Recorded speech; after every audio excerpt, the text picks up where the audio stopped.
मसीह यीशु के अज़ीम और जलील नाम में आपकी सलामती हो। मेरा नाम पादरी प्रोफेसर टोनी विलियम है।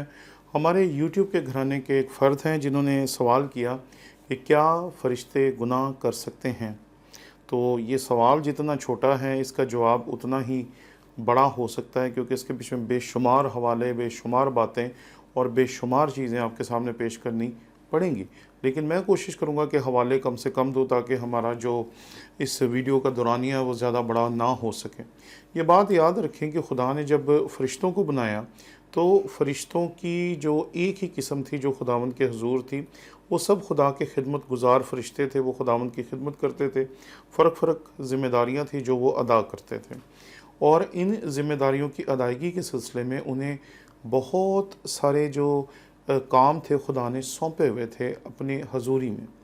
इसके बीच में आप जानते हैं कि हिजकिय्याल में हमें इबलीस का ज़िक्र मिलता है, और आराम के बादशाह और इबलीस के बारे में जो खूबसूरत अल्फाज वहाँ पर इस्तेमाल किए गए हैं, उनको खुदावंद के कलाम में से अगर आप पढ़ें तो आपको पता चलेगा कि इबलीस खुदावंद के हुज़ूर रहने वाला मुकर्रब फ़रिश्तों में से एक फ़रिश्ता था, इसलिए उसे खूबसूरत तरीन बनाया गया था, और वो मखलूक़ात में से बहुत ही खूबसूरत था।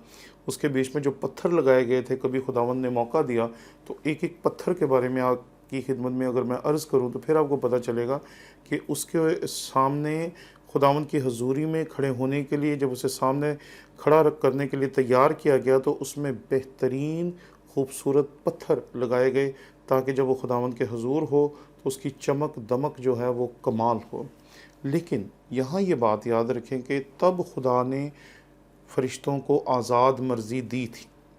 आज़ाद मर्ज़ी का मतलब होता है कि आप अपनी मर्ज़ी से फ़ैसला कर सकते हैं कि मैं ये चुनूँ या ये चुनूँ। आपके पास आज़ादी होती है चुनाव की कि आप इस बात को चुनें या इस बात को चुनें।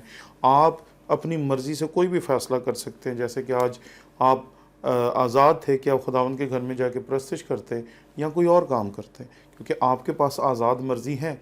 इसी तरीके से जब खुदा ने फ़रिश्तों को बनाया तो उनके पास आज़ाद मर्ज़ी थी, और अपनी आज़ाद मर्ज़ी की बदौलत ही इबलीस ने जब खुदावंद के हजूर बगावत की, उसने जंग की, तो जैसे कि हम खुदावंद के कलाम में पढ़ते हैं कि खुदा ने उसे ज़मीन पर दे मारा। तो यहाँ पर यह बात याद रखें कि अब जब इबलीस को ज़मीन पर फेंक दिया गया, उसको खुदावंद ने अपने हजूर से निकाल दिया, तो फिर खुदा ने जो मुकर्रब फ़रिश्ते उसके हजूर थे उनकी जो आज़ाद मर्ज़ी थी उसको सुल्ब कर लिया।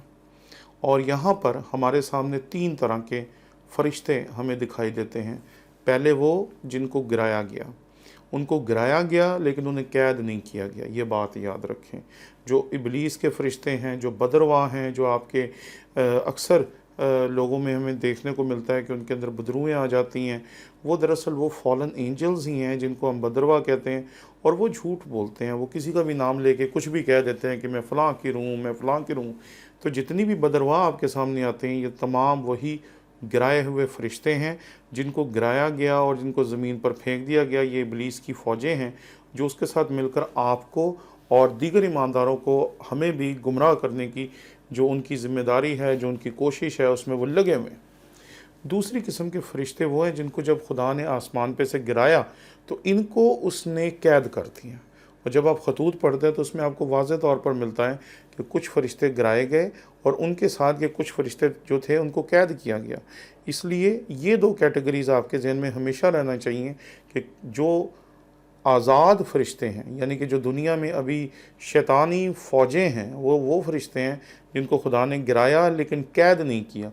लेकिन फ़ौजों की जो दूसरी किस्म है, या फ़रिश्तों की जो दूसरी किस्म है, उसको खुदा ने आसमान पर से गिराने के बाद कैद भी कर दिया, और वो आज के दिन तक कैद हैं। और फ़रिश्तों की यहाँ तीसरी किस्म जो हमारे सामने आती है वो है मुकर्रब फ़रिश्ते, खुदा की फ़ौजें। जब आप खुदावंद के लिए लफ्ज़ इस्तेमाल करते हैं लश्करों का खुदा, तो इसका मतलब यह है कि वो उसके हजूर सराफ़ीम हैं, करोबीम हैं, मददगार फ़रिश्ते हैं, जो आपकी और मेरी हिफाजत करने वाले फ़रिश्ते हैं। वो खुदावंद के हजूर हैं जो आपके और मेरे गिर्द ख़ैमाज़न होते हैं, जो आपकी और मेरी हिफाजत करते हैं। तो ये फ़रिश्तों की तीसरी किस्म है। इस तरीके से हम फ़रिश्तों की तीन किस्में देखते हैं। एक वो जो खुदा के मुकर्रब फ़रिश्ते हैं, दूसरे वो जो अथाह गढ़े में कैद कर दिए गए हैं, और तीसरे वो जो इबलीस की फ़ौजें हैं जो आज भी आपके और मेरे दरमियान काम करती हैं, हमें गुमराह करती हैं, गुनाह की तरफ माइल करती हैं और गुनाह में गिरने के लिए लोगों को लगातार माइल करती रहती हैं और कायल करती रहती हैं। अब ये दो जो कैटेगरीज़ हैं, इबलीस के फरिश्ते और वो फरिश्ते जो अथाह में कैद कर दिए गए। जो इबलीस के फरिश्ते उनके पास आज़ाद मर्ज़ी है, लेकिन जो अथाह में कैद कर दिए गए उनके पास आज़ाद मर्ज़ी नहीं है, क्योंकि उनको कैद में डाल दिया गया। लेकिन यहाँ जो मुकर्रब फरिश्ते हैं, दरअसल अब इन्हीं को फरिश्ता कहना चाहिए, क्योंकि यही वो हैं जो खुदावंद के नज़दीक हैं। क्योंकि आप इन फरिश्तों को इबलीसी फ़ौजें कहते हैं, और जो अथाह में कैद हैं उनको भी आप इबलीस के फरिश्ते या गिराए हुए फरिश्ते कहते हैं। तो यहाँ तीसरी जो किस्म है वो मुकर्रब फरिश्ते हैं जो खुदावंद की खिदमत करते हैं, जिसमें सराफीम हैं, करोबीम हैं और मुकर्रब फरिश्ते हैं, आपके और मेरे मुहाफ़ज़त करने वाले फरिश्ते हैं।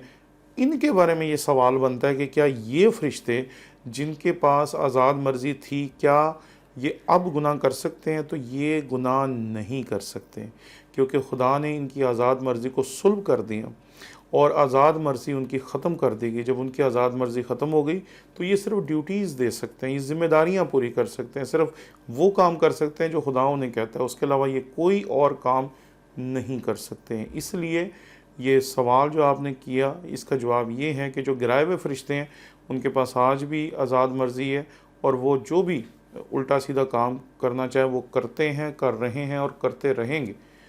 जो पाताल में या अथाह में कैद किए गए फरिश्ते हैं, ये फरिश्ते जो हैं इनकी मर्ज़ी सुल्ब कर दी गई है। और तीसरे वो फरिश्ते जो खुदा के मुकर्रब फरिश्ते हैं, वो अब आज़ाद मर्ज़ी नहीं रखते, इसलिए वो भी गुनाह नहीं कर सकते।